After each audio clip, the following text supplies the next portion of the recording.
நிறைய இடத்துல பழைய டிரான்ஸ்ஃபார்மர்ஸ் கேபிள்களில் நிறைய ஃபால்ட் வருது. அதை தாண்டி ஒரு சில இடத்துல அங்கே இருக்கிற ஒரு சில தனிநபர்களுடைய தவறுகளால் ஒரு சில இடத்துல மின்சாரங்கள் தடைபடுவதாக கணக்கிடப்படுது. இது கருப்பாடுகள் பிரச்சனை இல்லை, இது ஃபியூஸ் கேரியர் யாரும் பிடுங்கிறதுனால பிரச்சனை இல்லை.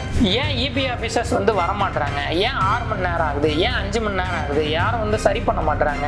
நான் நைட்டு ஃபுல்லும் கரண்ட் இல்லாமல் இருந்தேன் அப்படின்னு மக்கள் கொந்தளிக்கிறாங்க. ஆனால் அங்கே ஒரு பிரச்சனை என்னன்னா 1.5 லட்சம் பேர் வேலை செய்ய வேண்டிய மின்சாரத்துறையில் 68,000 பேர் தான் வேலையில் இருக்காங்க. என்ன ஏழைக்கு ஒரு ரேட்டு, பணக்காரன் ஒரு ரேட்டு, எல்லாத்துக்கும் ஒரே ரேட்டா காமனைஸ் பண்ணுங்க. இலவசத்தெல்லாம் கொடுக்க கூடாது, மானியத்தில் எதையும் கொடுக்காது, கட் பண்ணு. இதையெல்லாம் கட் பண்ணிட்டா மின்சார வாரியம் நட்டத்தில் இயங்காது அப்படின்னு அவங்க சொல்றாங்க. ஆனால் அது அப்பட்டமான பொய். மின்சாரத்தை தனியாக ஒரு உற்பத்தி பண்ண வரணும் இல்லைங்களா? அப்போ அவன் காசு போட்டு அதை தொடங்கணும் இல்லைங்களா? தொடங்குறவன் அவ்வளோ இன்வெஸ்ட் பண்ணி தொடங்க முடியாதுப்பா. கவர்மெண்ட் என்ன பண்ணணும், அப்படி இன்வெஸ்ட் பண்ணி தொடங்குறவனுக்கு வருஷம் 24% 100 கோடியில் ஆண்டுக்கு 24 கோடின்னு அரசு அந்த முதலாளிக்கு கொடுக்கும். எத்தனை வருஷத்துக்கு? 4 வருஷத்துக்கு கொடுக்கும். 100 கோடியில் இப்போ 24 கோடி வருஷம் கொடுத்தா எவ்வளோ? 96 கோடி. ஏறக்குறைய முழு பணத்தையும் அரசு கொடுத்துருச்சு. ஆமாம். இப்போ என்ன ஆகும்? கம்பெனி அரசுக்கு வந்துடும். ஏன்னா 4 வருஷம் மொத்த காசு கொடுத்துட்டோமே. அதான் கிடையாது. தொழில் தொடங்க போட்ட பணத்தை அரசு 4 வருஷத்துல அவனுக்கு திருப்பி கொடுத்துடணும். கொடுத்துட்டு மின்சாரத்தை ஃப்ரீயா வாங்கிக்கலாம். அதான் கிடையாது. மின்சாரத்தை காசு கொடுத்து வாங்கணும். தனியார் உற்பத்தி பண்ண வரான் இல்லைங்களா? ஆமா. உற்பத்தி பண்ண வந்தான்னா நீங்க ஒருவேளை அவங்ககிட்ட மின்சாரம் வாங்கலைன்னா என்ன ஆகும்? நட்டம் ஆயிடுவார் முதலாளி. அப்போ நட்டம் ஆகக்கூடாதுன்னா நீ ஃபிக்ஸ்டு சார்ஜ்னு ஒன்று கொடுக்கணும். மின்சாரம் வாங்கினாலும் வாங்கலைனாலும் வருஷத்துக்கு இவ்வளோ நீ காசு கொடு. மத்திய பிரதேசத்தோட மின்சார வாரியம் ஃபிக்ஸ்டு சார்ஜ் கொடுத்து திவால் ஆயிடுச்சு. நீ அரசு துறையை நட்டமாக்கிட்டு இருக்கிற. பவர் பர்ச்சேஸ் அக்ரிமெண்ட் போட்டு ஏமாத்திட்டு இருக்க. எல்லாமே தனியா இருக்கு. மக்களோட வரி பணத்தை தூக்கி கொடுக்குற. மூலதன கட்டணம்ன்ற பேர்ல அவன் போட்ட காசு மொத்தத்தையும் நீ அவனுக்கே திருப்பி கொடுக்குற. இது மட்டும் இல்ல, 5 வருஷத்துக்கு அவன் வரி கட்ட வேண்டிய அவசியம் இல்லை. இப்படிதான் டெல்லியில 5 தனியார் நிறுவனங்களுக்கு கொடுக்கப்பட்டது. அரசோட இது படிப்படியாக செயலிழக்கப்பட்டு ஆட்கள் போடாம மின்சார கட்டமைப்பை வலுப்படுத்தாம செயலிழக்கப்பட்டு தனியாருக்கு கொடுத்தான். விளைவு என்ன? இந்தியாவிலேயே அதிக மின் கட்டணம் டெல்லியில தான். இனிமே டிஎன்இபி இருக்காது. அந்த பக்கம் அதானி வச்சிருப்பார், இன்னொரு பக்கம் எஸ்ஆர் இருக்கும், இன்னொரு பக்கம் டாடா இருப்பான். அந்த மாதிரி பிரைவேட் நிறுவனங்கள் தொடங்கி வச்சிருப்பான். வேணுன்ற இடத்துல போயிட்டு நம்ம கரண்ட்டை வாங்கிக்கணும். அவன் வச்சதுதான் சட்டம். மக்கள் இன்னைக்கு இருள்ல தவிச்சிட்டு இருக்கிறது, ஹாஸ்பிட்டல்ல மின்சாரம் இல்லாம செத்து போறதுக்கான காரணம், குழந்தைங்க தூங்க முடியாம இருக்கான காரணம், இப்படி நம்மளை இருள்ல தவிக்க விட்டதற்கான காரணம் எதுன்னா இந்த தனியார் மய கொள்கை தான். அப்போ இந்த கொள்கையிலிருந்து வெளியேறாமல், இந்த கொள்கைக்கு எதிரான ஒரு போராட்டத்தை நடத்தாமல் நம்மால் இதுல தீர்வு காண முடியாது. தோழர் வணக்கம். வணக்கம். தமிழ்நாட்டில் சமீப காலமாக மிகப்பெரிய ஒரு பிரச்சனையாக இருக்கிறதுங்கிறது மின்வெட்டு. பலரும் மின்தடை ஏற்படுவதை ஒட்டி சாலை மறியலில் ஈடுபடுறாங்க. மின் அலுவலகங்களை போய் முற்றுகையிடுறாங்க. சிலர் மருத்துவமனைகளில் கரண்ட் இல்லாமல் இறந்து போன சம்பவங்கள்லாம் நம்ம கேள்விப்படுறோம். அது எப்போ நிகழுதுன்னா திமுகவினுடைய ஆட்சி முடிந்து தாவேகா ஆட்சி ஏற்ற பிறகு இது நிகழுது. அதற்கு தாவேகா என்ன சொல்கிறாங்கன்னா, இது ஃபீஸ் கேரியரில் திமுகவினுடைய ஆதரவாளர்கள் அவங்க ஃபீஸ் கேரியரில் பிடிங்கிட்டு போகிறாங்கன்றது ஒரு முக்கிய காரணம். இன்னொன்று என்னன்னு பார்த்தீங்கன்னா, இங்கே இருக்கிற அந்த கட்டமைப்பு சரியில்லை, இன்னொன்று ஆள் பற்றாக்குறை இருக்குது அப்படிங்கிற காரணங்களை முன்வைக்கிறாங்க. அதுவே திமுக தரப்பில் என்ன சொல்கிறாங்கன்னா, இவங்களுக்கு நிர்வாக திறன் இல்லை, அதனால தான் இப்படி மின்தடை ஏற்படுது அப்படிங்கிறத சொல்கிறாங்க. இப்போ மக்களுக்கு ஒரே குழப்பமாக இருக்குது. இதில் எது உண்மை? தாவேகா சொல்வது உண்மையா, திமுக சொல்வது உண்மையா? நீங்க சொன்ன மாதிரி மின்வெட்டு பிரச்சனை வந்த பிறகு தாவேகா அரசு புதிதாக பொறுப்பேற்கிறது. இந்த மின்வெட்டு பிரச்சனை வருது. இது ஒரு சதி குற்றச்சாட்டாக அவங்க முன்வைக்கிறாங்க. திமுக காரங்க ஃபியூஸ் கேரியரை பிடிக்கிட்டு போயிடுறாங்க, அதனால கரண்ட் கட் ஆயிடுது. திமுக அலுவலர்கள் ஒத்துழைப்பதில்லை, மின்சாரத்தை புடிங்கி வச்சிடுறாங்க, அதனால கரண்ட் வர்றதில்லை. இதுதான் மின்வெட்டுக்கான பிரதான பிரச்சனை என்பது போலதான் இந்த பிரச்சனை ஆரம்பத்திலிருந்து போனுச்சு. அதற்கு பிறகு செகண்டரி சொல்றாரு, கடந்த காலங்கள்ல இருந்து இப்படி மின் கட்டமைப்புகள் பராமரிக்கப்படல, டெண்டர்ல ஊழல், திமுக ஊழல் பண்ணிருச்சு, தனியார் நிறுவனங்களுக்கு அவங்க எல்லாத்தையும் சரிசமமா நடத்தல, தெரிஞ்சவங்களுக்கு மட்டும் கொடுக்குறாங்க, மற்றவங்களுக்கு கொடுக்கல. இப்படிலாம் பல்வேறு காரணங்களை தாவேகா அரசு அடுக்கி வைக்குது. அமைச்சர் நிர்மல்குமார் பேசுறாரு. எதிரில் நீங்க சொன்ன மாதிரி திமுக நிர்வாக பிரச்சனை அப்படின்னு சொல்றாரு. 2 பேர் சொல்றதுலயும் ஒரு உண்மை இருக்கு. அது என்னன்னு பார்க்கலாம். அதுக்கு முன்னால தாவேகா சொல்வதில் ஒரு பொய் இருக்கு. அதை நம்மளை விட திமுகவே அதை அம்பலப்படுத்திட்டாங்க. உதாரணத்துக்கு ஃபியூஸ் கேரியர் பிடுங்கிறதுனால தான் அந்த மின்சார பிரச்சனை நடக்குது அப்படின்னு அவங்க சொன்னாங்க. அதுக்கு ஒரு வீடியோ எடுத்து போட்டாங்க. பகல்ல 2 பேர் ஃபியூஸ் கேரியரை திருடிட்டு போற மாதிரி. அதை பகல்ல திருடினா நைட்ல எப்படியா கரண்ட் போகும் அப்படின்னு வந்து மொட்டை தலைக்கும் முழங்காலுக்கும் முடிச்சு போடுற மாதிரி போடுறாங்க அப்படின்னு சொல்லி அம்பலப்படுத்தி இருந்தாங்க. தாவேக்கா அரசு சொல்வதில் ஒரு உண்மை என்ன அப்படின்னா, மின் கட்டமைப்புகளில் பிரச்சனை இருக்கா அப்படின்னா பிரச்சனை இருக்கு. ஆள் பற்றாக்குறை இருக்கிறதா, ஊழியர் பற்றாக்குறை இருக்கிறதான்னா பிரச்சனை இருக்காது. அவரே சொல்றாரு, சுமார் 1.5 லட்சம் பேர் வேலை செய்யக்கூடிய இடத்துல 68,000 பேர் தான் இருக்காங்க. அப்போ இது ஒரு பிரச்சனை. அதே மாதிரி திமுக இன்னொன்று சொல்லுது, அது சொல்வதிலும் உண்மை இல்லாமல் இல்லை, அது ஒரு பகுதி அளவிலான உண்மை இருக்கிறது. அதாவது தாவேக்கா அரசிற்கு நிர்வாக திறமை இல்லை அப்படின்னு வந்து அவங்க சொல்வதில் பகுதி அளவு உண்மை இருக்கு. அந்த மின்சார பிரச்சனைக்கு இவங்க சொல்லக்கூடிய காரணத்துல ஒன்று கட் ஆயிடுச்சு, இது கருப்பாடுகள் பிரச்சனை இல்லை, இது ஃபியூஸ் கேரியர் யாரும் பிடுங்கிறதுனால பிரச்சனை இல்லை.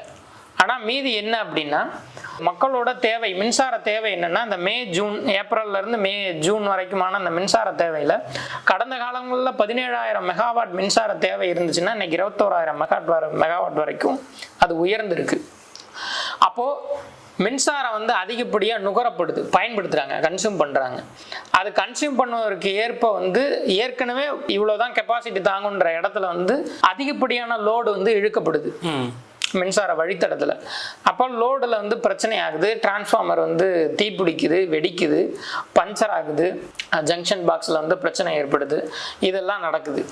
அப்போ இங்கே என்ன அப்படின்னா, மின் வழித்தடத்தில் பிரச்சனை இருக்குது. அப்போ இங்கே மின் பற்றாக்குறை இருக்குமா அப்படின்னா அது இல்லைன்னு வந்து அரசு சொல்லுது. அரசு செயலர் வந்து சொல்கிறாரு, ராதாகிருஷ்ணன் சொல்கிறாரு, அமைச்சர் சொல்கிறாரு, மின் பற்றாக்குறை கிடையாதுங்க, மின் வெட்டு இல்லை, மின் தடை தான் அப்படின்றாரு. மின் வெட்டுன்னா என்னன்னா, தேவை வந்து இப்போ 21,000 மெகாவாட்னா 10,000 மெகாவாட் தான், 5,000 மெகாவாட் தான் இருக்குது. அப்போ மீதி பற்றாக்குறையா இருக்குன்னா அப்போ நாளொன்றுக்கு இவ்வளோ மணி நேரம் கட் பண்ணிட்டு மின்சாரத்தை கொடுக்கலாம். அதை மக்கள்கிட்ட அறிவிச்சு பண்ணுவாங்க, அறிவிக்காம பண்ணுவாங்க, ஏதோ ஒன்று. ஆனால் மின்சாரம் பற்றாக்குறையா இருக்கிறதுனால மின்வெட்டு அதிகமாக நடக்கும். இங்கே அப்படி இல்லைன்னு அரசை ஒத்துக்குது. மின்வெட்டு வந்து அந்த மாதிரி கிடையாது, மின் தடை தான் இருக்கு, போற வழித்தடத்துல தான் பிரச்சனை. இப்போ அதில் தான் இங்கே பிரச்சனை வருது. டிரான்ஸ்ஃபார்மர் எரியுது, ஜங்ஷன் பாக்ஸ் வந்து ஃபியூஸ் போகுது, பஞ்சர் ஆகுது, கேபிள் வந்து திடீர்னு புதையுடைய கேபிள் வந்து எரியுது, இந்த மாதிரி பல்வேறு பிரச்சனைகள் வருது. அப்போ இதனால மக்கள் போயிட்டு இதில் போயிட்டு கேட்குறாங்க, இபி ஆஃபீஸ்க்கு போகிறாங்க, அங்கே போயிட்டு பிரச்சனை பண்ணுறாங்க, எக்கச்சக்க வீடியோக்கள் பார்த்தோம். ஆனால் ஏன் இபி ஆஃபீஸர்ஸ் வந்து வரமாட்டுறாங்க, ஏன் 6 மணி நேரம் ஆகுது, ஏன் 5 மணி நேரம் ஆகுது, யாரும் வந்து சரி பண்ண மாட்டுறாங்க, நான் நைட்டு ஃபுல்லாக கரண்ட் இல்லாமல் இருந்தேன் அப்படின்னு மக்கள் வந்து கொந்தளிக்கிறாங்க. ஆனால் அங்கே ஒரு பிரச்சனை என்னன்னா, இபி ஆஃபீஸில் ஆட்கள் இல்லை. அப்போ அந்த ஆட்கள் அலட்சியமா இல்லை, ஆட்கள் குறைபாடுனால நம்ம என்ன கற்பனை பண்ணிக்கிறோம்னா, சங்கர் படத்தில் பார்ப்போம் இல்லைங்களா, அந்நியன் படத்தில் வந்து ஃபோனை ரிசீவரை வந்து அவர் எடுத்து வச்சுட்டு குடிச்சிட்டு படுத்து கிடப்பாரு, அதனால உயிர் பறி போகுது. இதுதான் நம்ம கற்பனைக்குள்ள மண்டைக்குள்ள வந்து புகுத்தப்பட்டிருப்பது. ஆனால் யதார்த்தமான உண்மை என்னன்னா, அமைச்சர் சொல்கிறதுபடி 1.5 லட்சம் பேர் வேலை செய்ய வேண்டிய மின்சாரத்துறையில் 68,000 பேர் தான் வேலையில் இருக்காங்க. அதுலேயும் மிக முக்கியமானதாக 48,000 பணியிடங்கள் களத்திற்கு சென்று சரி செய்ய வேண்டியவர்கள், கேங்மேன்றவங்க, கம்பத்தில் ஏறி அதை சரி பண்ணக்கூடிய களப்பணியாளர்கள் 48,000 பணியிடங்கள் நிரப்பப்படாமல் இருக்கு அப்படின்னு வந்து சொல்றாங்க. அப்ப ஏற்கனவே இருக்கக்கூடிய ஆட்கள், பற்றாக்குறையான ஆட்கள் ஒரு நாளைக்கு எத்தனை இடத்துல போய் சரி பண்ண முடியும்? இதுல முக்கியமான பிரச்சனை என்னன்னா, அது எப்படி 5 மணி நேரம் ஆகும், அது எப்படி 6 மணி நேரம் ஆகும், அது எப்படி எல்லா இடத்துலையும் கரண்ட் கட் ஆகும் அப்படின்னு வந்து நம்ம கேட்குறோம். அப்போ அது ஏன் நடக்குது அப்படின்னா, ஒரே நேரத்தில் ஹெவி லோடு வந்து இதாகுது. ஒரு பிரிவுல இருந்து மின்சாரம் போகுதுன்னா அது கிட்டத்தட்ட 40க்கும் மேற்பட்ட இடங்களுக்கு அந்த மின்சாரம் வந்து பிரித்து வழங்கப்படும். இப்போ அப்படி வழங்கப்படக்கூடிய இடத்துல ஒரு இடத்துல பிரச்சனை ஏற்பட்டாலும் பிற பகுதிகளும் பாதிக்கப்படும். அந்த மாதிரி தான் பல்வேறு பகுதிகளில் வந்து மின்சாரத்தில் வந்து தடை ஏற்படுகிறது. நிறைய இடத்துல ஃபியூஸ் போகிறதா இருக்கட்டும், நிறைய இடத்துல கேபிள் பிடிச்சி எரியறதா இருக்கட்டும். இதே செட்டப் தான் வந்து திமுக ஆட்சியிலையும் இருக்கு. இதே பராமரிக்கப்படாத டிரான்ஸ்ஃபார்மர்கள் இருக்கு, ஆள் குறைபாடு இருக்கு. ஆனா அந்த நேரத்துல இவ்வளவு நேரங்கள் வந்து மின்தடை ஏற்பட்டது இல்லைல்ல. இப்ப தாவேக்கா ஆட்சி வந்ததுக்கு அப்புறம் 4 மணி நேரம் 5 மணி நேரம் இப்படி எல்லாம் வந்து ஏற்படுது. இங்கதான் வந்து திமுக சொல்லக்கூடிய நிர்வாக திறமை அப்படின்றது வந்து நிக்குது. அது என்ன அப்படின்னா, கடந்த காலங்கள்ல இதே ஊழியர் பற்றாக்குறை இருந்தது. அப்போ அதை என்ன செஞ்சாங்கன்னா, இந்த ஹை கன்சியூம் பண்ணக்கூடிய இந்த காலகட்டங்களில் பிற மாவட்ட பகுதிகளில் முக்கியமான நகர்பகுதிகளுக்கு வந்து ஆட்களை வந்து எடுத்துகிட்டு வருவாங்க. மற்ற மாவட்ட பகுதிகளில் வேலை செய்யக்கூடிய எல்லா ஆட்களையும் இந்த பகுதிகளில் குவிச்சு இதை வந்து பேட்சப் ஒர்க் பண்ணுவாங்க. நிர்வாக திறமை எப்படின்னா அந்த கட்டமைப்பை சரி பண்ணுறதுல கிடையாது, பேட்ச் ஒர்க் பண்ணுறதுல வந்து இருக்குது. இந்த திறமை தான் வந்து தாவேக அரசுக்கு இல்லை அப்படின்றது தான் அவங்க சொல்கிறது. அதை ஓப்பனாக சொல்ல மாட்டுறாங்க, நிர்வாக திறமை இல்லை அப்படின்னு மட்டும் சொல்லிடுறாங்க. அப்போது இது ஒரு பேட்சப் ஒர்க் வேலை. அந்த குறிப்பிட்ட நேரத்தில் பிற பகுதிகளில் இருந்து ஆட்களை கொண்டு வந்து சரி பண்ணுவது. அப்படி ஆட்களை போட்டுமே பல்வேறு இடங்கள்ல பிரச்சனை வந்துச்சு. கடந்த காலத்துல பிரச்சனை வரலையான்னா வந்துச்சு. திமுக காலத்துல வரலையா? செந்தில் பாலாஜி எத்தனை தடவை இது பேட்டி கொடுத்தாரு, எத்தனை முறை வந்து பேசினாரு. அணில் ஏறி இதாயிடுச்சு, ட்ரிப் ஆயிடுச்சு, அங்க பிரச்சனை, அங்க கேபிள் திடீர்னு எரிஞ்சிருச்சு, அதை ட்ரோல்லாம் பண்ணாங்க இல்லையா? அப்போ கடந்த காலத்துலேயும் நடந்திருக்கு. ஆனால் கடந்த காலங்களில் அவங்க இந்த மாதிரி பிற பகுதிகளில் இருந்து ஆட்களை இங்கே எடுத்துகிட்டு வந்துட்டாங்க. அப்படி பண்ணி தான் அதை ஈடுகட்டினார்கள். இன்னைக்கு அது தாவேகாவுக்கு செய்ய தெரியல. அப்போ இந்த பிரச்சனைக்கான பிரதான காரணம் எது அப்படின்னு பேசாம, கரூர்ல விஜய் 41 பேர் செத்து போனதுக்கு விஜய் தாமதமா வந்தது எவ்வளவு மிகப்பெரிய காரணமோ அந்த காரணத்தை மறைச்சு அதை சதின்ட்டாங்க. அதெல்லாம் கிடையாது, அது சதி அப்படின்னு மக்களை நம்ப வைத்தது போல இதுக்கும் வந்து இது ஒரு சதி அப்படின்னு வந்து நம்ப வைக்கிறாங்க. அவ்வளவுதான். பிரதானமான பிரச்சனை மின்சார வழித்தடத்துல பிரச்சனை இருக்கு, அதை அமைச்சர் ஒத்துக்கிட்டாரு. ஆமா, கட்டமைப்புல பிரச்சனை இருக்கு, ஆள் பற்றாக்குறையா இருக்கு. ஏன் ஒவ்வொரு இபி ஸ்டேஷன்லயும் போயிட்டு மக்கள் வந்து கேட்குறாங்கல்ல, ஏன் வந்து பார்க்க மாட்டீங்க, ஃபோன் எடுத்தா எடுக்க மாட்டீங்க, ஆட்கள் வந்து பார்க்க மாட்டீங்க, வரேன்னு சொல்றீங்க, வர மாட்டீங்க அப்படின்னா, வர மாட்டேறான்னா ஆள் இல்லை. ஆள் இருந்தால் தானே போய் பார்க்க முடியும். ஒரு ஸ்டேஷன்ல 2 பேரோ ஒருத்தரோ தான் இருப்பாங்க. சில இடங்கள்ல அந்த ஆட்கள் கூட இல்லை. முன்கள பணியாளர்கள் அப்படின்ற கீழே களப்பணியாளர்கள் கிடையாது. பற்றாக்குறைன்னு இவங்க தான் சொல்றாங்க. அரசு சொல்லக்கூடிய புள்ளி வரும், நம்ம சொல்லலை. அப்போ உண்மை இப்படி இருக்க, அதனால தான் அங்கே போயிட்டு அவங்களால சரி பண்ண முடியல. அதனால தான் 1 மணி நேரம் 1/2 மணி நேரத்தில் சரி செய்ய வேண்டிய பிரச்சனை 5 மணி நேரம் 6 மணி நேரம் நீடிக்குது. எத்தனை இடத்துக்கு போயிட்டு அந்த அவர்கள் வந்து சரி செய்வாங்க? எப்படி பண்ண முடியும்? ஆள் இருந்தால் தானே பண்ண முடியும். சரி, இப்போ இப்படிப்பட்ட ஒரு சிக்கல் இருக்குது, ஆட்கள் குறைபாடு இருக்குது, இந்த கட்டமைப்பில் பிரச்சனை இருக்குது. இப்போ இதற்கு தீர்வு என்ன? இதை எப்படி வந்து நம்ம மீட்டெடுக்கிறது? இந்த கேள்வி முக்கியமானது. அதாவது அப்போ இங்கே மின்சார தடைக்கு பிரச்சனை மின்சார கட்டமைப்பில் இருக்குது. இந்த கட்டமைப்பு பழுதாகி இருக்குது, சரியில்லாமல் இருக்குது. ஏற்கனவே இருந்த பழைய கட்டமைப்புகளை தான் அவங்க பயன்படுத்திகிட்டு இருக்காங்க. பேட்சப் ஒர்க் தான் பண்ணுறாங்க. இப்போ கூட நீங்கள் நிறைய ஊர்களில் கேபிளில் பார்த்தீங்கன்னா சுற்றி வச்சுருப்பாங்க. ஒட்டு போட்டு தான் அது ஓடிக்கிட்டு இருக்கு. பில்டிங் எப்படி சிவகார்த்திகேயன் படம் பில்டிங் எப்படி பேட்ச் ஒர்க்லேயே இருக்குமோ, கடைசியாக அந்த பில்டிங் இடிஞ்சு விடும் இல்லைங்களா? அந்த மாதிரி தான் மின்சாரத்துறை கட்டமைப்பு வந்து இன்னைக்கு இருக்கு. எல்லாமே பேட்ச் ஒர்க் தான். புதிய மின்கலங்கள் வாங்கப்படவில்லை, புதுசான டிரான்ஸ்ஃபார்மர் வர்றதில்லை. ஹை வோல்டேஜ் இந்த டைம் பீரியட்ல ஹை வோல்டேஜ் நடக்குது, ஹை வோல்டேஜ் ஆகுது. அந்த வோல்டேஜை தாங்க முடியாம தான் டிரான்ஸ்ஃபார்மர்ஸ் வந்து வெடிக்குது, பஞ்சர் ஆகிறது, ஃபியூஸ் போறதெல்லாம் நடக்குது. அப்போ என்ன பண்ணணும்? அதுக்கு புதிய சப்ஸ்டேஷன்ஸ் நிறைய வைக்கணும். டிரான்ஸ்ஃபார்மர் பத்தாத இடத்துல டிரான்ஸ்ஃபார்மர் வைக்கணும். இதெல்லாம் செஞ்சாதான் இதை தீர்க்க முடியும். பிரச்சனை வந்தா சரி செய்வதற்கு களப்பணியாளர்கள் வேணும். அப்போ 1.5 லட்சம் பேர் வேலை செய்ய வேண்டிய இடத்துல 68,000 தான் வேலை செய்யறாங்கன்னா மீதி இருக்க இடங்களை நிரப்பி இருக்க வேண்டும். சரி, இதெல்லாம் உங்களுக்கு எனக்கும் தெரியுது இல்லை? இப்படி பேசும்போது அரசு கொடுக்குற புள்ளி விவரத்துல இருந்து இதை பரிசீலிக்கும் போது தெரியுது இல்லை? இது அரசுக்கு தெரியாதா? அரசுக்கு தெரியும். கடந்த காலத்துலயும் இதே நிலைமை தான் இருந்துச்சு. ஆமா, டிஎம்கே இருக்கும்போது, ஏடிஎம்கே இருக்கும்போது, எல்லோரும் இருக்கும்போது இதே நிலைமை தான். தாவேகா இருக்கும்போது இதே நிலைமை தான். அப்ப இதை ஏன் சரி செய்யலை அப்படின்றதான் இங்க கேள்வி.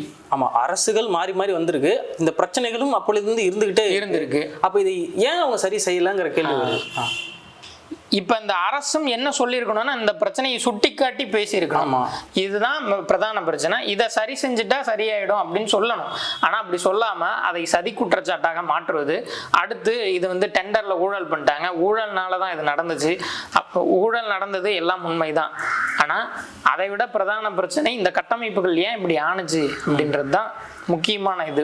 சரி, இப்ப அரசு வந்திருக்குல்ல, இந்த கட்டமைப்புகளை சரி செய்வதற்குள்ள அவர் வந்து பேசியிருக்கோம். அவர் அமைச்சர் என்ன சொல்றாரு? சூரிய ஒளி மின்சாரத்தை இவங்க அதிகமா பயன்படுத்தல திமுக அரசு, அதுல வந்து இதுன்னு இருந்தா அது வந்து சரியா இருக்கும். அப்ப இதெல்லாம் அவங்க செய்யல, அதெல்லாம் நாங்க செய்ய போறோம். டெண்டரை வந்து இன்னும் நியாயமா புதுசா இன்னும் டெண்டரை விட போறோம், அதிகப்படியா தனியார்ட்ட கொள்முதல் பண்ண போறோம்ன்றது தான் அவர் பேசுறது. இப்ப கேள்வி, இந்த பிரச்சனையை சரி செய்வதற்கும் மின்சார பிரச்சனையில இதை சரி செஞ்சுட்டா மின்தடை நின்றும்னு நம்ம பேசுறோம். ஆனா அவர் தனியார்ட்ட கொள்முதல் வாங்குறத பத்தி பேசுறாரு, சூரிய ஒளி மின்சாரம் வந்து அதிகமா பயன்படுத்தலன்னு பேசுறாரு. அதுவே ஒரு பொய் இருந்தாலும் அதை பின்னால விளக்குறேன். ஆனா இப்படி சொல்றாரு, அந்த கட்டமைப்பு தானே சரி செய்யணும். அதை பத்தி கேட்டா கடன் வந்து நின்னுறாங்க. அமைச்சர் சொன்னபடி 2.5 லட்சம் கோடி கடன் வெள்ளை அறிக்கைலாம் போட்டு பயங்கரமா இது பண்ணாங்க இல்லைங்களா. 2.5 லட்சம் கோடி கடன் வந்து சொல்றாங்க. இந்த கட்டமைப்பை சரி செய்வதற்கு செய்ய முடியாது, ஏன்னா கடன் இருக்கு. மின்வாரியம் நட்டத்தில் இயங்குது. இல்லை, அவர் சொல்கிறதும் நியாயம் தானே. ஏற்கனவே அரசு கடனில் இருக்குது. இதில் வந்து கிட்டத்தட்ட இன்னும் பாதி 60,000க்கும் மேற்பட்ட ஊழியர்களை வேலைக்கு எடுக்கணும். அப்போ வேலைக்கு எடுத்து அவங்களுக்கு சம்பளம் கொடுக்கணும், அவங்களுக்கான சலுகைகளை வந்து செய்ய வேண்டியது இருக்குது. இப்போ இந்த கட்டமைப்பை உருவாக்கணும்னா அதற்கும் பெரிய அளவிலான பொருளாதாரம் தேவைப்படுது. ஏற்கனவே கடனில் இருக்கும்போது இதை எப்படி நம்ம மீட்டெடுக்க முடியாதுங்கிறப்போ தனியார்ட்டேருந்து கரண்டை வாங்கி போன்ற ஒரு முடிவுக்கு வந்து அரசு இயல்பாக வரதானே செய்யும். இல்லை, இப்போது மின்வாரியம் ஏன் நட்டத்தில் இயங்குது? ஏன் இயங்குதுன்னா, பொதுவாக சொல்லக்கூடிய காரணங்கள் என்னென்னா, இலவச மின்சாரம் மக்களுக்கு கொடுக்குறீங்க, விவசாயிகளுக்கு இலவசமாக கொடுக்குறீங்க, மானியத்தில் கொடுக்குறீங்க, அப்புறம் அரசு ஊழியர்களுக்கு சம்பளம் கொடுக்குறது, அவங்களுக்கு சலுகைகள் கொடுக்குறது, இப்படி பல்வேறு காரணங்கள் அதில் இருக்குது. அதனால தான் கடனில் இருக்குது. இதே தான் அரசும் சொல்லுது, இதே தான் ஆதரவாளர்களும் சொல்கிறாங்க. அதாவது மின்சாரத்துறை நட்டமாகிறதுக்கு காரணம் மக்களுக்கு மானியத்தில் வந்து மின்சாரம் கொடுக்குறோம், கிராஸ் சப்சிடின்னு அதை வந்து சொல்கிறாங்க. உதாரணத்துக்கு கிராஸ் சப்சிடி அப்படின்னா என்னென்னா, இந்த சட்டம் 1948 மின்சார வழங்கல் சட்டம்னு வந்து வருது.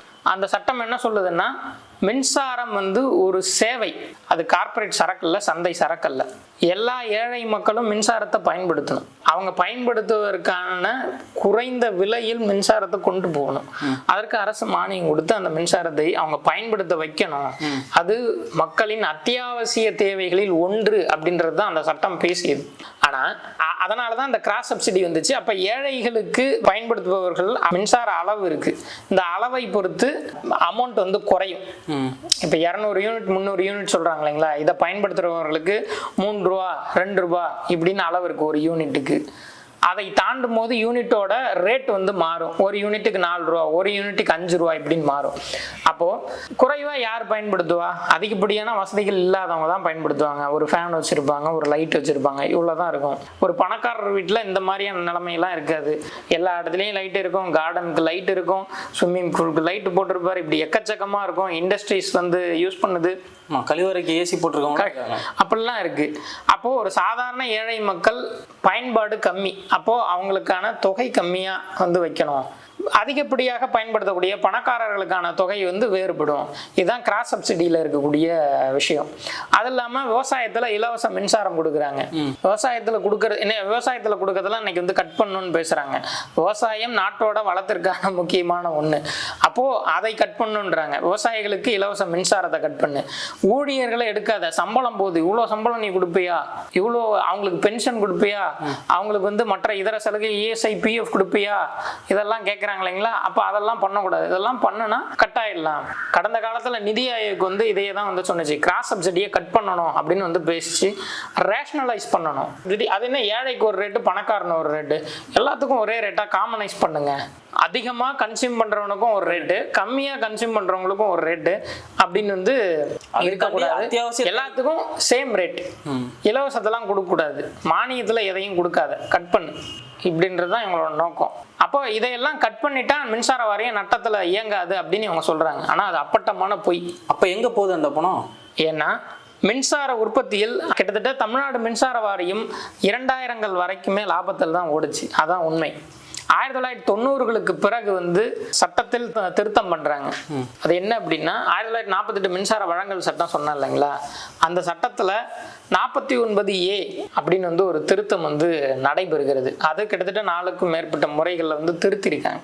இந்த திருத்தத்தில் மிக முக்கியமாக என்ன சொல்றாங்க அப்படின்னா, மின்சாரத்தை தனியார்கிட்ட வாங்கணும், மின்சார உற்பத்தியில் தனியார் அலோவ் பண்ணணும், மின்சாரத்தை தனியார் உற்பத்தி பண்ணணும், தனியார் உற்பத்தி பண்ணக்கூடிய மின்சாரங்களை அரசு கொள்முதல் பண்ணணும். அப்போ கொள்முதல் பண்ணணும்னா அவன் போடக்கூடிய மூலதன கட்டணம்னு ஒன்று இருக்கு. மின்சாரத்தை தனியார் உற்பத்தி பண்ண வரணும் இல்லைங்களா. அப்போ அவன் காசு போட்டு அதை தொடங்கணும் இல்லைங்களா. தொடங்குறவன் வந்து அவ்வளோ இன்வெஸ்ட் பண்ணி தொடங்க முடியாதுப்பா. கவர்மெண்ட் என்ன பண்ணணும், அப்படி இன்வெஸ்ட் பண்ணி தொடங்குறவனுக்கு வருஷம் 24% அவன் தொகையில் வந்து காசு கொடுக்கணும் அப்படின்னு வந்து சொல்லுது. உதாரணத்துக்கு நீங்கள் இப்போ ஒரு 100 கோடி போட்டு ஒரு மின்சார நிலையத்தை தொடங்குறேன்னு வச்சுக்கிங்களேன், சும்மா ஒரு பேருக்கு 100 கோடியில் வந்து ஆண்டுக்கு 24 கோடின்னு அரசு வந்து அந்த முதலாளிக்கு கொடுக்கும், தனியார் முதலாளிக்கு. எத்தனை வருஷத்துக்கு? 4 வருஷத்துக்கு கொடுக்கும். 100 கோடியில் இப்போ 24 கோடி வருஷம் கொடுத்தா எவ்வளோ? 96 கோடி. ஏறக்குறைய முழு பணத்தையும் அரசு கொடுத்துருச்சு. ஆமாம். இப்போ வந்து என்ன ஆகும், கம்பெனி வந்து அரசுக்கு வந்துடும். ஏன்னா 4 வருஷம் மொத்த காசு கொடுத்துட்டோமே. அதான் கிடையாது. அதாவது மூலதன கட்டணம்னு போடுறான் இல்லையா, தொழில் தொடங்க போட்ட பணத்தை அரசு 4 வருஷத்துல அவனுக்கு திருப்பி கொடுத்துடணும். கொடுத்துட்டு மின்சாரத்தை ஃப்ரீயாக வாங்கிக்கலாம். அதான் கிடையாது. மின்சாரத்தை காசு கொடுத்து வாங்கணும். இது என்னங்க, மின்சாரமும் காசு கொடுத்து வாங்கணும். அவன் போட்ட பணத்தையும் முழு மூலதன பணத்தையும் அரசே கொடுத்துரும். இப்படி கொடுத்து தனியார் முதலாளிகள் தொழில் தொடங்குவதற்கு ஊக்குவிக்கணும். அப்ப அவன் முதலே போடல, ஆனா அவன் எப்படி அதுக்கு ஓனரானா? இந்த கேள்வி உங்களுக்கு வருது. இந்த கேள்வி ஏன் அரசு வந்து பண்ணல? இப்போ சாதாரணமா கேட்கும் போது இது வந்து யாரா அவன் இப்படி எவனா போடுவானாடா, யாருக்கு நட்டான், அவன் அரசுக்கு தானே நட்டான் அவன்னு உங்களுக்கு கேட்க தோணுது இல்லை. ஆனா இதை செய்ய வேண்டும் என்பதுதான் கொள்கை. அதாவது கல்வி இன்னைக்கு வந்து வணிக சந்தையா மாறிடுச்சு, மருத்துவம் வணிக சந்தையா மாறிடுச்சு. அது போன்ற அத்தியாவசிய தேவையாக இன்னைக்கு மின்சாரம் அன்னைக்கு இருந்துச்சு, அதையும் வணிகத்திற்கு கொடு அப்படின்றது தான் அந்த சட்டம். எதையும் அரசு ரன் பண்ணாத, எல்லாத்தையும் தனியாருக்கு திறந்து விடு அப்படின்றது தான் 90கள்ல இருந்து கடைபிடிக்கப்பட்டது. தனியார் மயம் தாராளமயம் உலகமயம்ன்ற கொள்கை வந்ததோட விளைவு அதுதான். இதை தான் 2003 வந்து வாஜ்பாய் இந்த சட்டத்தை வந்து விரிவுபடுத்தி கொண்டு வர்றாரு. அதே சட்டத்தை 2022 மோடி அரசு வந்து கொண்டு வந்திருக்கு. 2020 இருந்தே அந்த சட்டத்தை கொண்டு வர முயற்சி பண்ணிச்சு. 2020 2022 அடுத்தடுத்து வந்து கொண்டு வந்தாங்க. இது முழுக்க மின்சாரத்துறையை தனியாருக்கு தாரை வார்ப்பது தான் இந்த இதோட நோக்கமே. அப்போ இப்படி வாங்குறது இருக்கு இல்லைங்களா, அதிகப்படியாக காசு கொடுத்து தனியார்கிட்ட வாங்கணும், மூலதன கட்டணத்தையும் வந்து காசு கொடுக்கணும், இதையெல்லாம் அரசு செய்யணும். இப்படி செஞ்சா நட்டம் ஆகுமா ஆகாதா? இல்லை, அரசுக்கு குறைந்த இப்போ முதலீடையும் நாங்கள் கொடுத்துட்றோம், நம்ம மக்கள் பணத்திலிருந்து கொடுக்குது அரசு, அவனுக்கான சலுகைகளையும் செய்து கொடுக்குது. இப்போ அதுலேருந்து உற்பத்தி ஆகிற மின்சாரத்தை காசு கொடுத்தா வாங்கணும், குறைந்த விலையில் வாங்கிக்க முடியுமா? அதான் கிடையாது. குறைந்த விலையில்னா யார் குறைந்த விலையில கொடுப்பா? எந்த முதலாளி குறைந்த விலையில கொடுக்குறான்? கேள்வியே இங்க வந்து இதா இருக்குல்ல, எல்லா காசையும் நீங்களே கொடுக்குறீங்க. அதுல இன்னொன்னு நான் ஒண்ணு வந்து சொல்ல மறந்துட்டேன். முதலாளி காசு போடுறான்னு நம்ம சொல்றோம் இல்லைங்களா, அதாவது 30% தான் முதலாளி போடுறான், மீதி 70% வங்கிகள்ல, பொதுத்துறை வங்கிகள்ல தான் கடன் வாங்கப்பட்டு தான் அந்த காசு வந்து இன்வெஸ்ட் பண்ணப்படுது. இந்த கடன் எல்லாம் என்ன ஆகும், இந்த கடன் எல்லாம் ரைட் ஆஃப் வேவ் ஆஃப் அது இதுன்னு சொல்லி வாரா கடன் தள்ளுபடி பண்ணிருவான். அப்படிதானே கிட்டத்தட்ட 14 லட்சம் கோடி பக்கமா தள்ளுபடி பண்ணப்பட்டிருக்குல்ல கடந்த 10 ஆண்டுகள்ல மட்டும். அப்போ இதையெல்லாம் தள்ளுபடி பண்ணிட்டு அவங்ககிட்ட அதிகப்படியான விலைக்கு காசு கொடுத்தும் வாங்குது அரசு. உதாரணத்திற்கு சூரிய ஒளி மின்சாரத்தை வந்து நாங்கள் வந்து பண்ணுவோன்னு வந்து இவர் சொன்னார், அதிகப்படியாக பண்ணலன்னு வந்து நிர்மல்குமார் வந்து பேசினார். ஆனால் 2015 ஜெயலலிதா அரசு இருக்கும்போது சூரிய ஒளி மின்சாரத்தை கொள்முதல் செய்வதற்கு டெண்டர் விட்டாங்க. டெண்டர் எப்படி தெரியுங்களா, அறிவிச்சு டெண்டர் விடுறதில்ல, மறைமுகமாக டீலிங், யார் கூடனா அதானி கூட டீலிங் பண்ணப்பட்டு அந்த டெண்டர் விடப்பட்டு 3200 ஏக்கர் தமிழ்நாட்டில் வந்து கொடுக்கப்பட்டது சோலார் பேனல்கள் அமைச்சு மின்சாரத்தை உற்பத்தி பண்ணுவதற்குன்னு. இதில் முக்கியமானது என்ன தெரியுங்களா, அவனுக்கு மானிய விலையில் நிலம் கொடுத்தது மட்டும் இல்லாமல் உற்பத்தி பண்ணி அவன் மின்சாரம் கொடுக்கறதுல 25 வருஷத்துக்கு ஒரு ஒப்பந்தம் போடுது. ஒப்பந்தத்தில் என்னன்னா மின்சாரத்தை சூரிய ஒளி மின்சாரத்தை 7 ரூபாய்க்கு வாங்குது. ஆனால் சந்தையில் அன்னைக்கு வந்து 2 ரூபா 3 ரூபா கீழே இருந்துச்சு ரேட்டு. சந்தை விலை 3 ரூபா கீழே இருக்கு, ஆனால் அரசாங்கம் 7 ரூபாய்க்கு வாங்குது. அதுவும் 25 வருஷத்துக்கு 2015 to 2041 வரைக்கும் இந்த ஒப்பந்தம் இதுதான் இருக்கும் போது.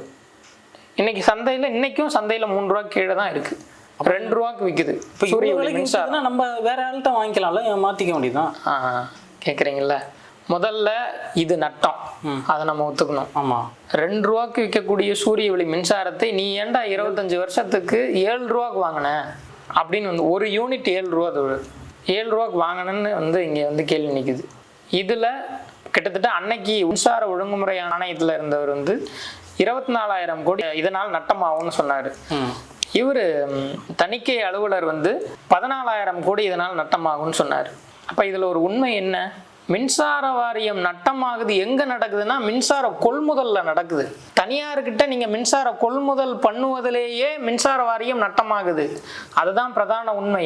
ஆனா இங்க என்ன சொல்றாங்க, உங்களுக்கு வந்து கிராஸ் சப்சிடி கொடுக்குறோம் அதனால நட்டமாகுது, விவசாயத்துல மானியம் கொடுக்குறோம் அதனால நட்டமாகுது, பென்ஷனும் சம்பளமும் கொடுக்குறோம் அதனால நட்டமாகுது, ஆள் எடுத்தா இதெல்லாம் கொடுக்கணும் அதனால நட்டமாகுது. யார் தலையில வேணாலும் மிளகா அரைச்சிட்டு இருந்துருக்காங்க தெரியுங்களா. சொன்ன எல்லாமே போய் மின்சார உற்பத்தியில் மின்சார கொள்முதலில் நட்டமாகுது. அரசு தனியார்கிட்ட வாங்குவதன் விளைவாக நட்டமாகுது. இதுல வந்து தனியார்கிட்ட 90களுக்கு பிறகு வாங்கினாங்கன்னு நம்ம சொன்னோம் இல்லைங்களா. இப்படி 1990களில் தமிழ்நாடு அரசுல கிட்டத்தட்ட ஒரு 5 பவர் பிளான்ட் தனியார்கிட்ட, Samalpatti power plant, Madurai power plant, இந்த மாதிரி ஒரு 5 இடங்கள்ல இந்த 5 தனியார் இதுகிட்டையும் ஃபிக்ஸ்டு சார்ஜ்னு ஒன்று வந்து அரசு வந்து கொடுத்துச்சு. தனியார் வந்து உற்பத்தி பண்ண வரான் இல்லைங்களா. ஆமா, உற்பத்தி பண்ண வந்தான்னா நீங்க ஒருவேளை அவங்ககிட்ட மின்சாரம் வாங்கலைன்னா என்ன ஆகும்? நட்டமாயிடுவார் முதலாளி. ஓ ஆமா, நட்டமாயிடுவார். அப்போ நட்டமாகக்கூடாதுன்னா நீ ஃபிக்ஸ்டு சார்ஜ்னு ஒன்று வந்து கொடுக்கணும். அது என்னன்னா நிலை கட்டணம்னு ஒன்று வந்து கொடுக்கணும். மின்சாரம் வாங்கினாலும் வாங்கலைனாலும் வருஷத்துக்கு இவ்வளோ நீ காசு கொடு அப்படின்னு வந்து அந்த சட்டம் சொல்லுது. இது என்ன, எனக்கு தேவைன்னா தானே நான் வாங்க முடியும். தான் வாங்க முடியும். நான் பொட்டி கடை திறந்துட்டேன், நீ வந்து வாங்குன்னு இங்க வந்து சொல்றான். வாங்கலைனாலும் காசு கொடுன்னு சொல்றான். இது நம்ம தெருவுல ஒரு முக்குல ஒரு கடை திறந்துருக்காரு, தேவைன்னா நம்ம போய் வாங்க போறோம். அப்போ வாங்கினாலும் வாங்கலனாலும் காசு கொடுறா அப்படின்னு வந்து சொன்னா பகல் கொள்ளை இல்லையா அது? அதையே தான் இங்க வந்து சொல்றாங்க. ஆனா இது கொள்ளை அல்ல, அரசு இதை ஒத்துக்கிட்டு இந்த இதை வந்து போடுது. இதை வந்து ஒரு சாதாரண மக்கள்கிட்ட போய் நீ வாங்கினாலும் காசு கொடுறனாலே கோவப்படுவான். ஒரு அரசு எப்படி வந்து ஒரு நிறுவனத்திட்ட போய் இப்படி ஒரு அக்ரிமெண்ட்ல கையெழுத்து போட முடியும், எப்படி சேர முடியுது? தனியாருக்கு தாரை வார்க்கணும்னா இதுதான் பண்ணணும். அதன்படி என்ன ஆச்சு தெரியுங்களா? இந்த 5 பவர் பிளான்ட்டுக்கும் 1006 கோடி வருடத்திற்கு 1006 கோடி தமிழ்நாடு அரசு வந்து கொடுத்துட்டு இருந்துச்சு, கட்டிக்கிட்டு வருது. இதோட விளைவு என்ன தெரியுங்களா? இப்படி இந்த 5 தனியார் நிறுவனங்களுக்கும் கொடுக்காம இந்த தொகையை வைத்து அரசே ரன் பண்ணியிருந்தா இன்னைக்கு 7500 மெகாவாட் உற்பத்தி திறன் தமிழ்நாடு கிட்ட இருந்திருக்கும் அப்படின்னு சொல்லி தமிழ்நாடு மின் பொறியாளர் சங்கத்தோட தலைவர் வந்து இவர் சா காந்தி வந்து சொல்றாரு. அவர் இத்தனை ஆண்டு காலம் கிட்டத்தட்ட ஒரு 40 ஆண்டுகளுக்கும் மேலாக இந்த மின்சாரத்துறையில் இருந்தவர். அவர் வந்து சொல்றாரு. அப்ப இங்க நட்டம் யாரால் வருகிறது? மக்களால் வருகிறதா? இலவச மானியத்தால் வருதா? விவசாயத்துக்கு கொடுக்குற மானியத்தால் வருதா? அரசு போட்ட ஒப்பந்தத்தினால பவர் பர்ச்சேஸ் அக்ரிமெண்ட்டுன்னு இவன் போடுறான் இல்லைங்களா, இவன் போடக்கூடிய ஒப்பந்தமே தனியாருக்கு சாதகமானது தான், அரசு நட்டம் அடைவது தான். அதோட விளைவு தான் இப்படி ஃபிக்ஸ்டு சார்ஜ்னு கொடுக்கப்பட்டது. தமிழ்நாட்டில் வருடத்திற்கு 1006 கோடி இல்லைங்களா, இதே போன்று மத்திய பிரதேசத்துல செஞ்சாங்க. வருடத்திற்கு 5000 கோடி, ஒரு யூனிட் மின்சாரம் கூட வாங்காமல், அவங்க அங்க வாங்குறதே இல்லை, ஒரு யூனிட் மின்சாரம் கூட வாங்காம வருஷத்துக்கு 5000 கோடி மக்களோட பணத்தை தூக்கி தனியார்கிட்ட வந்து கொடுக்குறான். யார் தெரியுங்களா? என்ற அமெரிக்காவோட நிறுவனத்திற்கு. அந்த நிறுவனத்தின் மூலம் ஏகப்பட்ட குற்றச்சாட்டுகள் நிரூபிக்கப்பட்டிருக்கு. அந்த நிறுவனத்தோடு ஒப்பந்தம் போட்டு தான் 5000 கோடி வருடத்திற்கு கட்டிக்கிட்டு வருது இன்னைக்கு வரைக்கும். இல்ல ஒரு அரசு நல்லா கட்ட முடியாது போ அப்படின்னு ஒரு தனியார் நிறுவனத்தை பார்த்து சொல்ல முடியாதா? இப்படி நம்ம சொல்றோம் இல்லைங்களா. இப்படி செய்வதற்கு ஆந்திரா கவர்மெண்ட் முயற்சி பண்ணுச்சு. அப்ப என்னாச்சுன்னா இதை ரீநெகோஷியேட் பண்ண முடியாது அப்படின்னு சொல்லி ஒன்றிய அரசு சொல்லுச்சு. அன்னைக்கு இருந்த மத்திய மின்சாரத்துறை அமைச்சர் வந்து அதை மிரட்டி தடுத்து நிறுத்தினார். ஆந்திர அரசு பின்வாங்கிடுச்சு. இது போன்ற அக்ரிமெண்ட் வந்து ரீநெகோஷியேட் செய்ய முடியாது. இப்படித்தான் அரசு வந்து ஒப்பந்தங்களையே போடுது. இப்படி போடப்பட்டதோட விளைவு தான் மின்சாரத்துறைகள் நட்டமாச்சு. நான் சொன்னேன் இல்லைங்களா, மத்திய பிரதேசத்தோட மின்சார வாரியம் ஃபிக்ஸ்டு சார்ஜ் குடிச்சே நட்டமாச்சு, திவால் ஆயிடுச்சு. ஆனா நம்ம காரணமா யாரை சொல்றோம்? விவசாயி கொடுக்கக்கூடிய மானியத்தை சொல்றோம். நம்ம காரணமா என்ன சொல்றோம்? கிராஸ் சப்சிடி, அதை கட் பண்ணு, ரேஷனலைஸ் பண்ணுன்னு நிதி ஆயோக் சொல்லுது. எல்லாத்துக்கும் ஒரே காசை வந்து கொடு, காஸ்ட்டை கட் பண்ணுங்க, ஊழியர்களை கட் பண்ணுங்க, பென்ஷனை கொடுக்காத, இஎஸ்ஐ கொடுக்காத, கான்ட்ராக்ட்ல எடு அப்படின்னு வந்து சொல்றான். நீ அரசு துறையை வந்து நட்டமாக்கிட்டு இருக்கிறா, பவர் பர்ச்சேஸ் அக்ரிமெண்ட் போட்டு ஏமாத்திக்கிட்டு இருக்க, எல்லாமே தனியாருக்கு மக்களோட வரி பணத்தை தூக்கி கொடுக்குற, மூலதன கட்டணம்ன்ற பேர்ல அவன் போட்ட காசு மொத்தத்தையும் நீ வந்து அவனுக்கே திருப்பி கொடுக்குற. இது மட்டும் இல்ல, 5 வருஷத்துக்கு அவன் வரி கட்ட வேண்டிய அவசியம் இல்லை.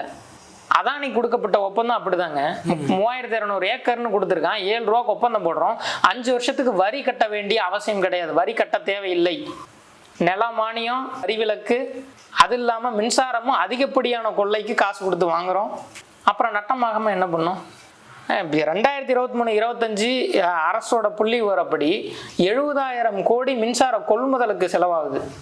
அப்போ உண்மையில் இந்த நட்டத்திற்கு காரணம் அரசு போடக்கூடிய பவர் பர்ச்சேஸ் அக்ரிமெண்ட். இதை தனியாருக்கு தாரை வார்ப்பு திறந்து விடுவது.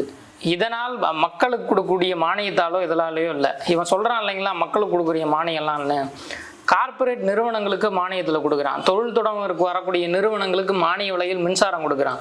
அதை பற்றி எவனும் பேசுறதில்ல. மின்சாரத்துறையில் வரி விலக்கு கொடுத்துருக்கான். இப்போ நான் சொன்ன இவ்வளோ விவரங்கள் இருக்கு, இவன் ஃபிக்ஸ்டு சார்ஜின்னு கொடுக்கக்கூடிய விவரங்கள் இருக்கு. ஒரு யூனிட் வாங்கவில்லை என்றாலும் நீ வந்து கொடுக்கணும்னு வந்து சொல்வது என்றால் இது எவ்வளவு பெரிய மோசடி, மின்சாரத்துறை இது எப்படி நட்டமாக்கும் அப்படின்னு நமக்கு ஓப்பனாக தெரியுது. ஆனால் இதை பற்றி எந்த அரசுகளும் சொல்லாது, இதை பற்றி எந்த அதிகாரிகளும் சொல்ல மாட்டாங்க. கேட்டால் மக்களுக்கு கொடுக்கக்கூடிய மானியம் அப்படின்னு வந்து சொல்லிடுவாங்க. இதில் இன்னொன்று என்னென்னா, இப்போ இப்படி சொல்கிறாங்க இல்லைங்களா, அமைச்சர் நிர்மல்குமார் சொல்கிறார்ல, சூரிய ஒளி மின்சாரத்தை வந்து கடந்த காலங்களில் வந்து இவங்க எதுங்கள அப்படின்னு. அதுக்கு தான் நம்ம பார்த்தா ஜெயலலிதா எப்படி நம்மளை அடிமாட்டு விலைக்கு மின்சாரத்துறையை அதானிக்கு எழுதி வச்சுருக்காங்கன்னு. இப்போ அவர் சொல்லதோட பொருள் என்னென்னா, இன்னும் அதானிக்கு இதை வந்து தாரை வார்க்க போகிறாங்க, அதானியே இன்னும் சூரிய ஒளி மின்சாரத்தில் இழுத்துக்கிட்டு வந்து அவங்ககிட்ட இன்னும் வாங்க போகிறாங்கன்றது தான் இதோட பொருள். அதான் அவர் சொல்றாரு. இதுல அரசு, ஒன்றிய அரசு ஒரு கொள்கையை வந்து வச்சிருக்கு, மஸ்ட் ரன் அப்படின்னு ஒரு பாலிசி வந்து வச்சிருக்காங்க. இந்த மஸ்ட் ரன் பாலிசி என்ன தெரியுங்களா, ரினியூவபிள் எனர்ஜியில் அரசு ஈடுபடக்கூடாது, பிரைவேட் தான் ஈடுபடணும். இந்த பிரைவேட் ஈடுபடுவான்ல, அவன் தொழில் தொடங்க வரான்ல, அவன் இன்வெஸ்ட் பண்றான்னா அவங்ககிட்ட நீ கட்டாயம் கொள்முதல் பண்ணி ஆகணும். அதாவது சூரிய ஒளி மின்சாரத்தை அரசு உற்பத்தி செய்யாமல் தனியார்கிட்ட வாங்கு அப்படின்றான். தனியார் திறந்து வச்சிருக்கான், அவங்ககிட்ட நீ கட்டாயம் கொள்முதல் பண்ணி தான் ஆகணும். உனக்கு தேவை இருக்கோ இல்லையோ நீ கொள்முதல் பண்ணி தான் ஆகணும் அப்படின்னு தான் அந்த மஸ்ட் அண்ட் பாலிசி. அப்போது அவன் தொழில் தொடங்குவான், கவர்மெண்ட் அவன்கிட்ட போயிட்டு வாங்கணும். அப்போ அவங்ககிட்ட கொள்முதல் பண்ணி ஆகணும்னா அரசு ஏன் திறக்கணும், அரசு நடத்தக்கூடாது, அதான் அதோட பொருள். ஆமாம், அரசு உற்பத்தி நிலையங்களை உருவாக்கினால் ஏன் தனியார்கிட்ட போகணும்? அப்போ இவங்க அரசு வந்து உற்பத்தியில் ஈடுபடக்கூடாதுன்றது தான் அதோட பொருள். ஈடுபட்டு இருக்கிறதையும் நிறுத்தணுன்றது தான் இதோட பொருள். அப்போ தனியாருக்கு இதை திறந்து விடுன்றது தான் இவன் சொல்லக்கூடியது. அவங்ககிட்ட எல்லாத்தையும் கொள்முதல் பண்ணு, அவங்ககிட்ட அந்த கொள்முதலும் எப்படி இருக்கும், அடிமாட்டு விலைக்கு வாங்கணும். அப்போ நீங்கள் சொல்கிறத பார்த்தா அரசு உற்பத்தியிலே ஈடுபடாது, முழுக்க தனியார் தான் ஈடுபடுவான். ஆமாம், தேவையோ தேவையில்லையோ அவன்கிட்ட மின்சாரத்தை வாங்கணும், தேவை இல்லைன்னு வாங்கவே இல்லைன்னாலும் அவனுக்கான பணத்தை வந்து கொடுக்கணும், அவனுக்கான சலுகைகளையும் செய்து தரணும். இவ்வளதையும் செஞ்சுட்டு இதற்கு இந்த நட்டம் ஏற்பட்டுச்சுன்னா அது வந்து அதை மக்கள் தலையில் கட்டிடுவாங்க.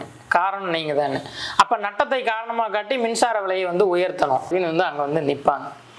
திரும்ப மக்கள் மேலே வந்து இந்த மாதிரி மின்சார பிரச்சனைகள் ஏற்படுது, தடை ஏற்பட்டால் தனியாருக்கு எல்லாத்தையும் தனியாருக்கு கொடுங்கப்பா. மக்கள் ஒரு கட்டத்தில் வெறுப்பாகி ஏதாவது என்னத்தையாவது பண்ணி தொலைங்கடா அப்படின்னு சொல்கிற நிலைமைக்கு வந்து கொண்டு வர்றது தான் இதோட வேலை. அதாவது இது திட்டமிட்டு உருவாக்கப்பட்டதுங்க. இது இன்னைக்கு நேற்று இல்லைங்க, 2003 இது 1990களில் தனியார் மயம், தாராள மயம், உலக மயம்னு கொள்கை வந்துச்சு இல்லைங்களா. அதற்கு பிறகு சிறுக சிறுக உருவாக்கப்பட்டது. அதுதான் 91 வந்து அந்த சட்டம் 49A கொண்டு வந்து தனியாருக்கு அவ்வளவு சாதகமாக மூலதன கட்டணம் கொடுக்க வச்சது, வரி விலக்கு கொடுக்க விட்டுச்சது. அதெல்லாம் 2003 இதை வந்து விரிவாக வாஜ்பாய் அரசு வந்து கொண்டு வந்தார். இன்னைக்கு மோடி இருக்கார் இல்லைங்களா, அதே பிஜேபி வாஜ்பாய் தான் அன்னைக்கு இந்த சட்டத்தை கொண்டு வர்றாரு. அப்படி கொண்டு வரும்போது தான் மின்சாரத்துறை வந்து பொது சேவை அல்ல, அது சேவைத்துறை அல்ல, அது ஒரு வணிக சரக்கு அப்படின்னு மாத்துறாரு. 1948 மின்சார பொது வழங்கல் சட்டத்தை வந்து ரத்து பண்ணிட்டு 2003 ஒரு சட்டத்தை கொண்டு வந்து நிறைவேற்றுறாங்க. அந்த சட்டம் தான் முழுக்க தனியாருக்கு இதை தாரை வார்ப்பதும், மின்சாரத்துறை வந்து 3ஆ பிரிக்கிறதும். அதாவது உற்பத்தி, ஜெனரேஷன், டிரான்ஸ்மிஷன், டிஸ்ட்ரிபியூஷன் அப்படின்னு 3ஆ பிரிக்கிறாங்க. உற்பத்தி, மின்பாதை கட்டமைப்பு, டிரான்ஸ்மிஷன், அதுக்கு பிறகு விநியோகம். இதுதான் அந்த 3. இதை 3ஆ பிரிச்சாங்க. இதை அன்பண்டில் பண்ணு, மின்சாரத்துறையை அன்பண்டில் பண்ணி தனித்தனியாக பிரித்து தனியாருக்கு கொடு அப்படின்றது தான் அந்த சட்டம். அப்போ இன்னைக்கு உற்பத்தியில் தனியாருக்கு 90களிலே அது வந்து வந்துருச்சு. தனியார்களை வந்து ஊத்திட்டாங்க. பகிர்மானத்தில் தனியாரை கொண்டு வா, டிரான்ஸ்மிஷன்லையும் டிஸ்ட்ரிபியூஷன்லையும் தனியாரை கொண்டு வா அப்படின்றது தான் இவனோட இது. பகிர்மானத்துலையும் இன்னைக்கு வந்து வந்துருச்சு, டிஸ்ட்ரிபியூஷனில் தனியாரை கொண்டு வா. அது என்ன அப்படின்னா, டெல்லியில் டிஸ்ட்ரிபியூஷனில் தனியாருக்கு வந்து தாரை வார்த்தார்கள், தனியார் நிறுவனங்கள் வந்துச்சு. நமக்கு எப்படி சிம் கார்டு இருக்கு இல்லைங்களா, பிஎஸ்என்எல் தான் இருந்துச்சு. பிஎஸ்என்எல் இருக்கும்போது அடுத்து ஏர்டெல், ஜியோ, வோடாஃபோன், டொகோமா, அப்புறம் ஏர்செல், இந்த மாதிரி நிறைய கம்பெனிகள் அன்னைக்கு இருந்துச்சு. தனியாருக்கு கொடுத்தால் சிறந்த சேவை வரும் அப்படின்னு தானே அதுக்கு வந்து சொன்னாங்க. போட்டி உருவானால் தரம் அதிகமாகும், சேவை அதிகமாகும். போட்டி போட்டு தரம் கொடுப்பாங்க, தரமா கொடுப்பான், நான் நிற்கணும்னா தரமா கொடுக்கணும்னு நினைப்பான். அதனால வந்து மக்களுக்கு லாபம் தானே, நன்மை தானே அப்படின்லாம் சொன்னாங்க இல்லைங்களா. அதோட விளைவு என்ன இன்னைக்கு? பிஎஸ்என்எல்லோட ஒட்டுமொத்த கட்டமைப்பையும் தனியாரை பயன்படுத்த சொல்லி கொடுத்துட்டான். ஜியோ இன்னைக்கு கொடுக்கறதெல்லாம் பிஎஸ்என்எல்லோட கட்டமைப்புகள் தான் அதிகம். இன்னைக்கு பிஎஸ்என்எல் செத்துருச்சு. பிஎஸ்என்எல்லோட ஊழியர்களை படிப்படியாக ரிட்டையர் ஆனால் அடுத்த இடங்களை நிரப்புவதில்லை. வாலண்டியர் ரிட்டையர்மெண்ட் கொடுத்து மோடி அரசு வந்து வெளியே அனுப்பிடுச்சு. பிஎஸ்என்எல் இன்னைக்கு செத்துருச்சு, அவ்வளோதான். அவன் செத்துட்டான்டா அப்படின்னு அந்த காமெடியில் சொல்கிற மாதிரி தான். இன்னைக்கு இப்போ ஏர்செல் எங்கே போச்சு, வோடாஃபோன் எங்கே போச்சு? இன்னைக்கு இருக்கிறது 2 பேர் தான், ஏர்டெல், ஜியோ. அவன் வைக்கிறது தான் இன்னைக்கு சட்டம். 10 ரூபா 5 ரூபாய்க்கு ரீசார்ஜ் பண்ண நம்மளோட நிலைமை என்ன? இன்னைக்கு 300 ரூபாய்க்கு ரீசார்ஜ் பண்ணாதான் இன்கமிங் காலே வரும். கட்டாயம் நீ ரீசார்ஜ் பண்ணி ஆகணும். மாதம் 300 ரூபா எடுத்து வைக்கணும், இல்லைன்னா ஃபோன் கால் பேச முடியாது. தனியார் சிறந்த சேவை, அப்போ பிரச்சனை இல்லை. குறைந்த விலையில் மலிவான விலையில் நல்ல சேவை பெறலாம். 300 ரூபா இல்லைன்னா நீங்கள் பேசவே முடியாது. மாதம் சராசரி வருமானத்தில் இருக்கிறவரோட நிலைமை என்ன? மாதம் மாதம் இதற்காகவே அவர் செலவு பண்ணணும். இந்த நிலைமை தாங்க இங்கே கொண்டு வராங்க. சேம் நிலைமை இப்படி தான் டெல்லியில் கொண்டு வரப்பட்டது. 5 தனியார் நிறுவனங்களுக்கு கொடுக்கப்பட்டது. அரசோட இது படிப்படியாக செயலிழக்கப்பட்டு, ஆட்கள் போடாமல், மின்சார கட்டமைப்பை வலுப்படுத்தாமல் செயலிழக்கப்பட்டு தனியாருக்கு கொடுத்தான். முழுவதுமே விளைவு என்ன? ஆமாம், விநியோகம் தனியார்கிட்ட இருக்கு. விளைவு இன்னைக்கு மின் கட்டணம் உயர்வு. இந்தியாவிலேயே அதிக மின் கட்டணம் டெல்லியில தான். இதுதான் நடக்கும். இப்போ அதற்கும் இந்த தமிழ்நாட்டில் இருக்கிற இந்த சிக்கலுக்கு என்ன சம்பந்தம்? தமிழ்நாட்டிலையும் இதே தான் நடக்க போகுது. இதையெல்லாம் தனியாருக்கு கொடு. தமிழ்நாட்டில் மட்டும் இல்லை, இந்தியா முழுவதும். அதுதான் மோடி கொண்டு வந்த சட்டம். அந்த 2003 சட்டத்தையே விரிவுபடுத்தி அதை சரி செய்து 2020 வந்து மின்சார திருத்த சட்டம்னு மோடி கொண்டு வந்தாங்க. அதற்கு பிறகு அதை திருத்தி 2022 மின்சார திருத்த சட்டம் 2022 வந்துச்சு. இதெல்லாம் இதை தான் சொல்லுது. டிஸ்ட்ரிபியூஷன் வரைக்கும் தனியாருக்கு கொடு. இனிமே டிஎன்இபி இருக்காது. அந்த பக்கம் அதானி வச்சிருப்பார், இன்னொரு பக்கம் எஸ்ஆர் இருக்கும், இன்னொரு பக்கம் டாட்டா இருப்பான். அந்த மாதிரி பிரைவேட் நிறுவனங்கள் தொடங்கி வச்சிருப்பான். வேணுன்ற இடத்துல போயிட்டு நம்ம கரண்ட்டை வாங்கிக்கணும். அவன் வச்சது தான் சட்டம், அவன் வச்சது தான் மின்சாரத்தோட இது. இப்போ டிஸ்ட்ரிபியூஷன்லேயும் இந்த மாதிரி வந்துட்டா என்ன ஆகும் அப்படின்னா, இனி அவன் வச்சது தான் சட்டம். ஏற்கனவே மின்சார கட்டணத்தை உயர்த்து அப்படின்றது தான் ஒன்றிய அரசு சொல்லக்கூடியது. அதில் ஒன்று கடந்த காலங்களில் நம்ம வந்து பார்த்துருப்போம். மின்சார கட்டணத்தை டிஎம்கே வந்து உயர்த்தினாங்க. அப்போ உயர்த்தும் போது மின்சார ஒழுங்குமுறை ஆணையத்திற்கு நாங்கள் வந்து கொடுத்துருக்கோம் ஒப்புதல். அவங்க இனிமே சொல்லணும், தமிழ்நாடு கவர்மெண்ட்டை ரன் பண்ணுறது தமிழ்நாடு அரசு, அப்புறம் என்ன மின்சார ஒழுங்குமுறை ஆணையம் அப்படின்னு வந்து இப்போ கேள்வி வரும். 2003 சட்டம் அதாங்க சொன்னுச்சு. அதாவது கவர்மெண்ட்டுகள் அந்தந்த மாநில அரசுகள் ஜெயிக்கிறதுக்காக இப்படி இலவச மானியம் கொடுக்குறாங்க. இப்போ 100 யூனிட் 200 யூனிட் கொடுக்குறாங்க. விவசாயத்துக்கு மானியம் கொடுக்குறாங்க. சப்சிடியில் மின்சாரம் கொடுக்குறாங்க. இவங்க ஜெயிக்கிறதுக்காக இப்படி பண்ணுறாங்க. இதெல்லாம் மாநில அரசு கையில் இருக்கிறதுனால அவங்க இப்படி பண்ணிட்டு இருக்காங்க. அதெல்லாம் நிறுத்திட்டா, அதெல்லாம் நிறுத்தணும். ஏன் நிறுத்தணும்னா தனியார் வரணும். சந்தையில் தனியார் இருந்தான்னா மக்கள் அவனை நோக்கி போகணும்னா இதெல்லாம் நிறுத்தப்படணும். அப்போ இதை நிறுத்துவதற்கு என்ன செய்யறது? அப்ப விலை நிர்ணயத்தை இனி அரசு செய்யக்கூடாது. அப்போ மின்சார ஒழுங்குமுறை ஆணையம்னு ஒன்று வந்து கொண்டு வந்தாங்க. மின்சார ஒழுங்குமுறை ஆணையத்தின் கையில் தான் இனிமேல் வந்து இதுங்கணும் அப்படின்னு அரசு சொன்னுச்சு, சென்ட்ரல் கவர்மெண்ட் சொன்னுச்சு. அந்த மாதிரி மின்சார ஒழுங்குமுறை ஆணையங்கள் அமைக்கப்பட்டது. அந்த மின்சார ஒழுங்குமுறை ஆணையங்கள் தான் இன்னைக்கு வரைக்கும் மின்சார கட்டண உயர்வை வந்து இதுன்னுட்டு இருக்கு. அதில் அரசு ஆட்கள் தானே இருப்பாங்க, அரசு ஆட்கள்லாம் இருக்காங்க. அதனால தான் மின்சார ஒழுங்குமுறை ஆணையம் இப்படி வச்சும் இது இன்னும் சரியா வரலன்னு மோடி அரசு திரும்ப இன்னொன்று 2022 சட்டத்தில் என்ன பண்ணிட்டாருன்னா, அதை விட பெரிய அப்பா உனக்கு வைக்கிறேன்னு என்எல்டிசி அப்படின்னு சொல்லி, அதோட பேர் என்னன்னா நேஷனல் லோடு டிஸ்பேச் சென்டர்னு சொல்லி, அதாவது மின்சாரம் வந்து முன்ன வந்து வாங்கிட்டு பயன்படுத்திட்டு அப்புறமேட்டு கூட நிலுவைத் தொகையை வந்து கவர்மெண்ட் கொடுக்கும். இப்போ அப்படிலாம் இல்லை. இந்த மின் அனுப்பும் சென்டர்ல இருந்து தான் மின்சாரம் உங்களுக்கு வரும். மின்சாரம் வரணும்னா நீ காசை மொத்தமாக கட்டணும். இப்போ வந்து என்னென்ன மானிய விலையில இதுன்றத வந்து அரசு பின்னால கட்டிடும் இல்லையா? ஆமா. இப்போ நீ காசு கொடுத்து வாங்கணும். அப்போ நீ மொத்த காசையும் நீ கொடுத்தாதான் உனக்கு மின்சாரமே இங்கே வரும். நீ நிலுவையெல்லாம் இனிமேல் வைக்க முடியாது, கடன்லாம் இனிமேல் சொல்ல முடியாது, கொடுத்துட்டு வாங்கி. அப்போ அரசு என்ன பண்ணும்?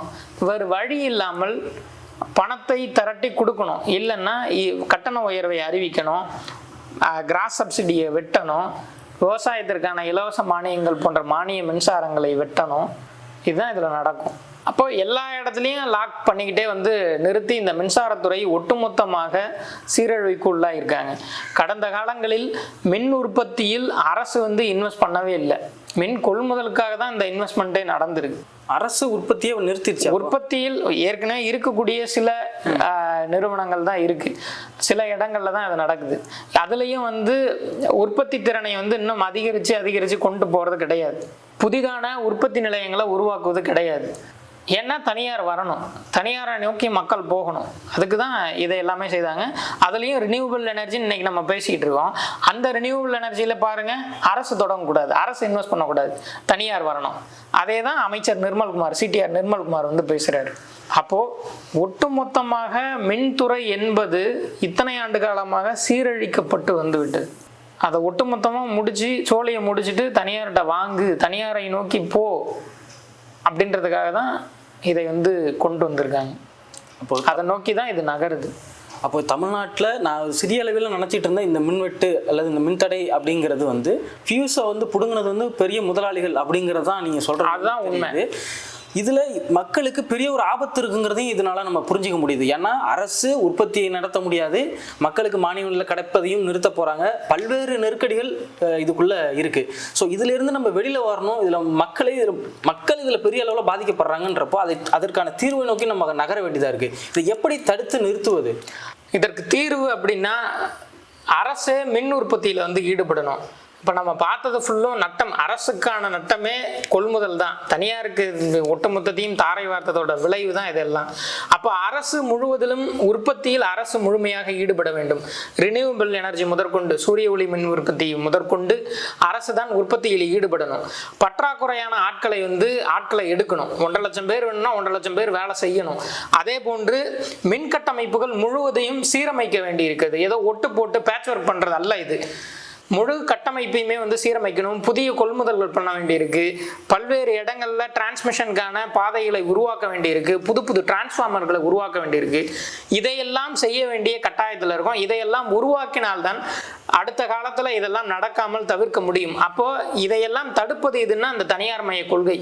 மக்கள் இன்னைக்கு இருளில் தவிச்சிட்டு இருக்கிறது, ஹாஸ்பிட்டலில் மின்சாரம் இல்லாமல் செத்து போகிறதுக்கான காரணம், குழந்தைங்க தூங்க முடியாமல் இருக்கான காரணம், இப்படி நம்மளை இருளில் தவிக்க விட்டதற்கான காரணம் எதுன்னா அந்த தனியார் மய கொள்கை தான்.